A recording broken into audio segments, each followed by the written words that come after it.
How to add a profile picture to your Facebook account. So hello guys, welcome back to my YouTube channel. In this quick tutorial, I'll be showing you how you can easily add a profile picture to your Facebook. So first thing, just head over to your Facebook application and make sure you are logged into your account. So once you're inside here, just tap on this profile icon at the top right and just head over to your profile section just like this. So once you're inside here, now all you have to do is just tap on this add profile picture option.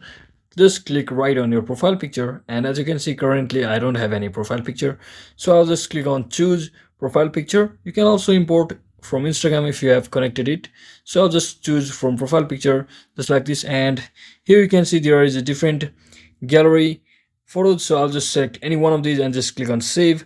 You can also describe any description if you want, like, and just like that you will have successfully created changed your new Facebook profile picture just like that. So that is it for today guys. I hope this video was helpful. If it was, don't forget to like and subscribe to the channel. See you on the next one.